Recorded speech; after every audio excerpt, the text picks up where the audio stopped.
പക്ഷെ പാമ്പ് ഇതിന്റെ മൂട്ടിലാണെന്ന് പറഞ്ഞു. ഇതിന്റെ പേരെന്താന്ന് പറഞ്ഞ?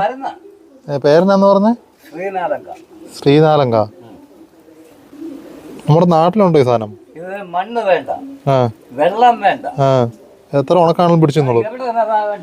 ഞാൻ വെള്ളം ഒഴിച്ചിട്ടുള്ളത്. ഔഷധ സസ്യത്തിന്റെ പേര് ഒന്നുകൂടെ പറഞ്ഞേക്കല്ല, എന്നെ കൊണ്ട് പറ്റത്തില്ല. എന്തോ പാമ്പും വിഷത്തിനൊക്കെ ഉള്ള ഭയങ്കര സംഭവമാണെന്നാണ് പറഞ്ഞത്. പക്ഷേ അമ്മാവൻ ആദ്യം പറഞ്ഞു കേട്ടില്ലേ പാമ്പ് എൻ്റെ മൂട്ടിക്കിടന്ന് ഉറങ്ങുന്നതെന്ന്. തമിഴ്നാട് പോയപ്പോൾ കണ്ട കേട്ടോ. പക്ഷേ ഇതിൻ്റെ അകത്ത് വേറൊരു സംഭവമുണ്ട്. ഈ പറഞ്ഞ രീതിയിൽ സിമെൻറ്റ് തറയിലും ഈ പൊരി വെയിലത്ത് ഈ സാധനം ഇങ്ങനെ നിൽക്കണമെന്നുണ്ടെങ്കിൽ അത്യാവശ്യം നല്ല രീതിയിൽ ഉണക്ക് പിടിച്ചിരിക്കുന്ന ഒരു ചെടിയാണ്. കള പോലെ വളരുമെന്ന് തോന്നുന്നു. ആയുർവേദ ഡോക്ടർമാരും നാട്ടുവൈദ്യക്കാരും ഒക്കെ കണ്ടു കഴിഞ്ഞാൽ ചോട പറിച്ചോണ്ട് പോകാമെന്നാണ് പറഞ്ഞത്. എന്നാ ചെടിയാണെന്ന് അറിയത്തില്ല, അറിയാവുന്നവരുണ്ടെ കമൻറ്റ് ചെയ്യുക. മുറ്റത്തിറങ്ങി പൂച്ചെടികളോട്ട് നോക്കുമ്പോൾ കഴിഞ്ഞിരിക്കാൻ ചുള്ളിക്കമ്പ് മാത്രമേ കാണാനുള്ളൂ. ഇത് കൂട്ട് ഓരോന്ന് അരക്കോടെ വെച്ച് കൊടുത്തു കഴിഞ്ഞാൽ പച്ചപ്പൊക്കെ ആയേനെ.